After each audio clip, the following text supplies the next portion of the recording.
परिवेश आरोग्य में भाग 157 हिंदी प्रज्ञापराध धृति विभ्रंश वैद्य दिलीप गाडगिल पुणे।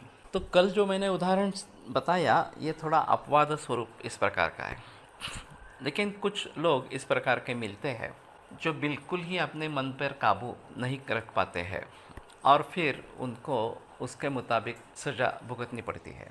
ज़्यादातर लोग जब कैंसर डिटेक्ट हो जाता है या हृदरोग डिटेक्ट हो जाता है तो समझ जाते हैं और फिर जो एडिक्शन है उसको छोड़ देते हैं।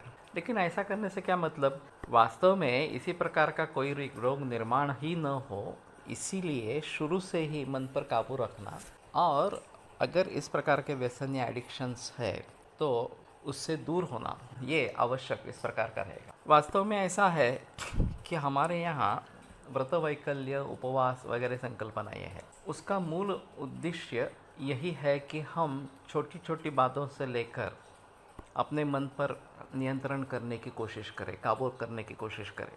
और उसका एक अच्छा उपाय है उपवास। उपवास यानी कि उपयने समीप, नज़दीक, और वास यानी कि रहना।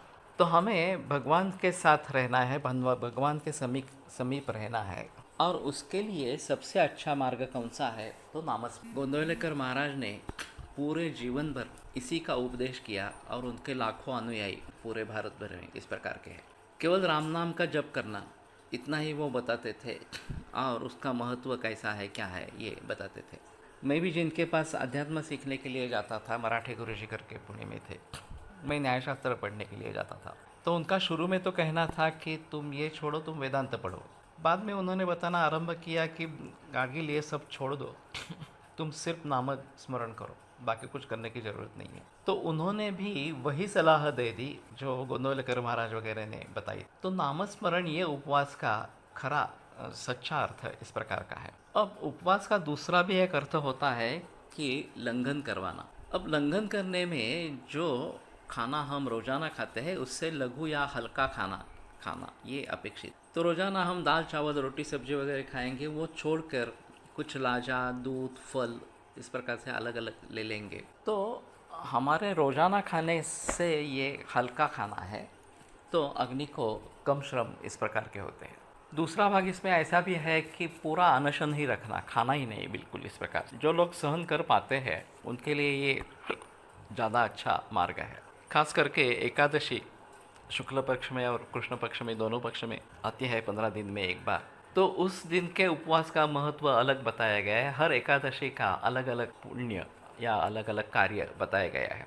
तो वो अगर हम करेंगे बगैर खाना खा के तो ज़्यादा अच्छा फल मिलेगा।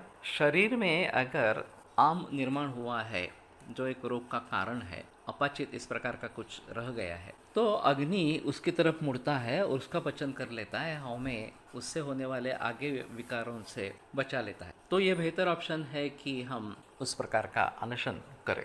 इसमें निर्जली एकादशी भी होती है जहाँ पानी भी नहीं पीना है। तो ये भी करने वाले लोग होते हैं और उनके फ़ायदे उनको ज़रूर इस प्रकार के मिलते हैं।